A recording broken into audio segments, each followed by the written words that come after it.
I'm willing to bet that at some point in time, you've bought an album fully expecting that you were going to like it, and for whatever reason, you don't listen to it at all. And that's what I'm going to talk about today. Stay tuned.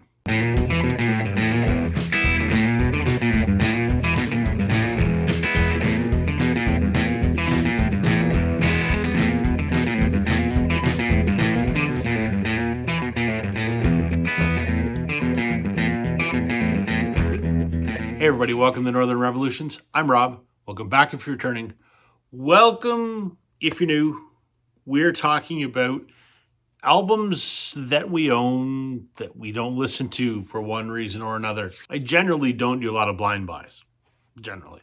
But I went through my collection and there's a handful of albums that I bought with every anticipation that I was going to like it because I like other stuff by that artist, or there's people on it that I like, but for whatever the reason, I haven't connected with these albums, and they've sat here and collected dust.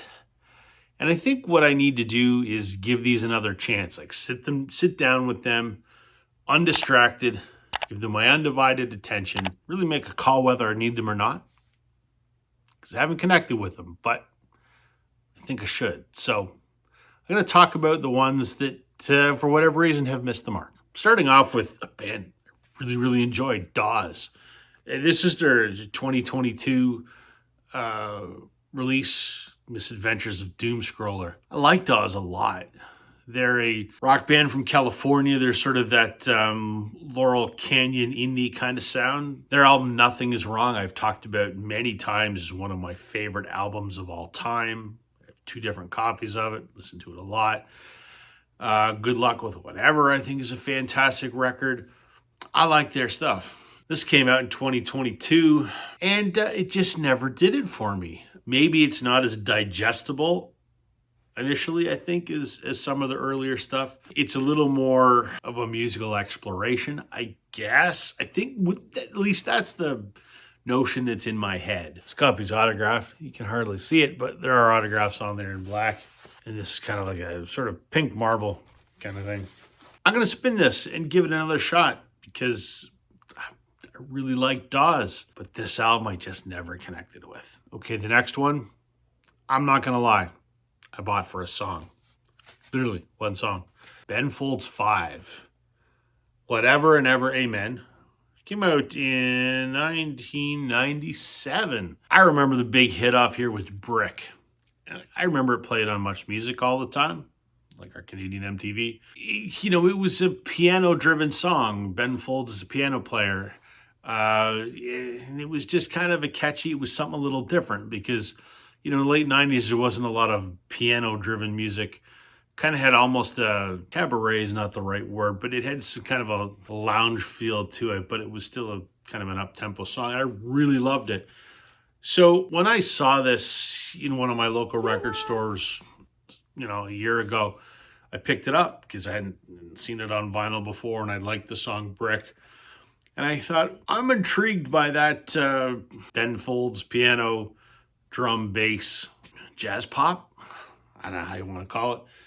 So I was kind of hoping the rest of the album would be like that. And it maybe is. I haven't listened to it in a year. But I remember nothing else really grabbed me like that song. So again, I'll give this a more of an attentive listen than maybe I gave it when I first bought it. Theory I should like what's on here, but who knows? Next one is an artist that I love to hate. And I've been not shy about expressing my opinions about this man singing.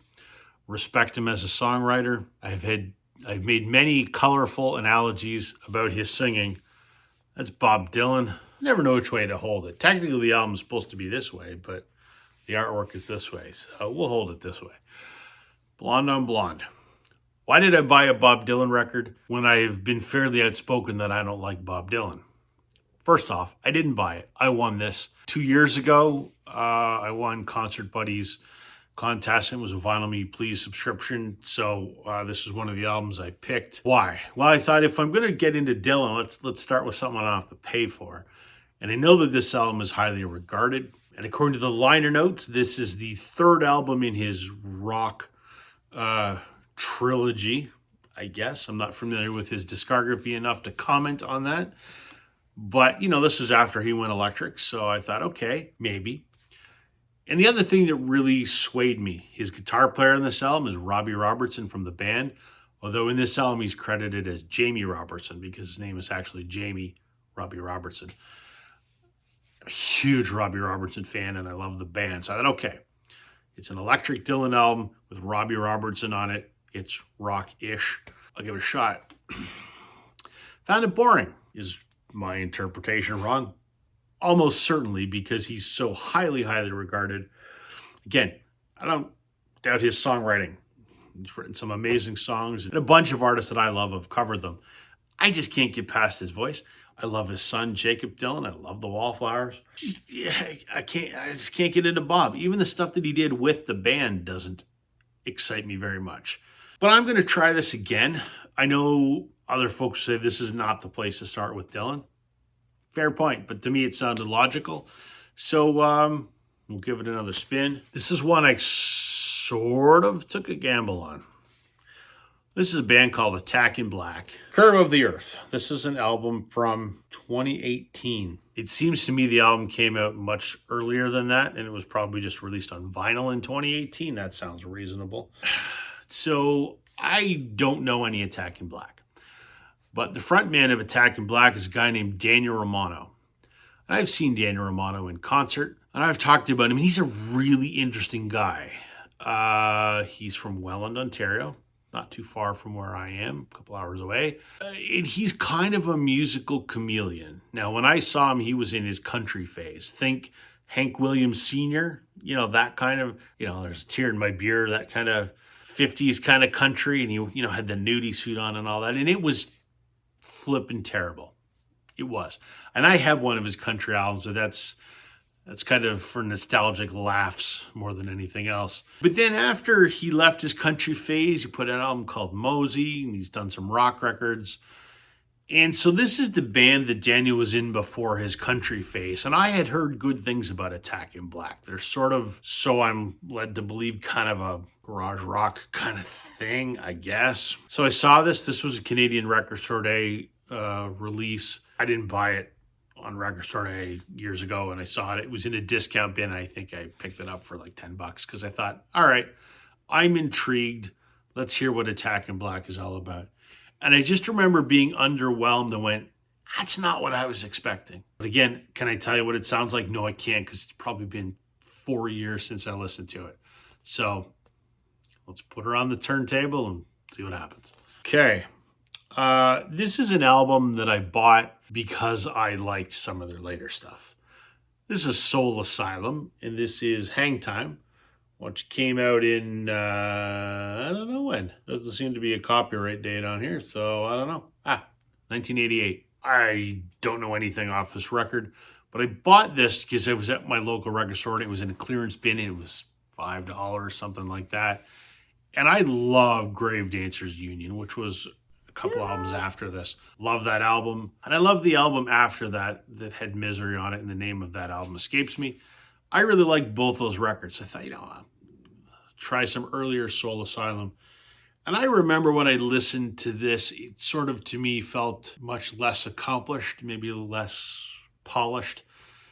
Not that this kind of rock should be polished, but it felt a little more amateur. So maybe I just didn't give it a fair shake. So we'll try this and see if I can appreciate why this turned into the other albums by them that I love. Okay, last one. This one surprises the hell out of me that I don't like it. One of my favorite artists of all time. This is an album called Dog City, and it is literally a collage of people's dogs. It's this guy right here. It's Matt Mays, talking to that imaginary dog.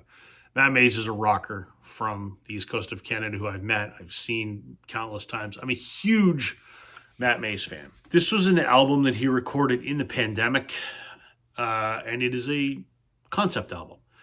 It is life through the eyes of a dog, and what he wanted for the album cover was people to send in pictures of their dog, and so this is a bunch of fans' pets.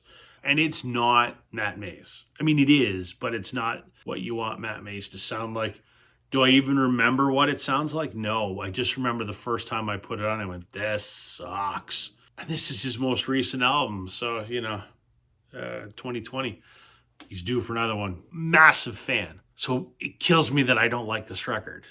But I don't even remember why I don't like this record. So this one will probably get more of a shake than all the other ones that I've shown today because I'm such a Matt Mays fan. I gotta find a way to like this record. Here you go, folks. There's just a handful from my collection.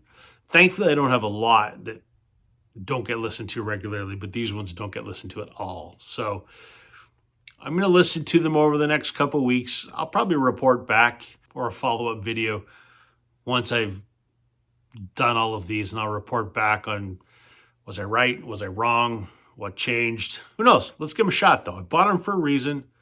Let's give them a little more effort. Please comment below, if there's an album that you changed your mind on, if there's something that you just couldn't get into and you did change your mind, or if there's something by one of your favorite artists that you just didn't connect with for whatever reason.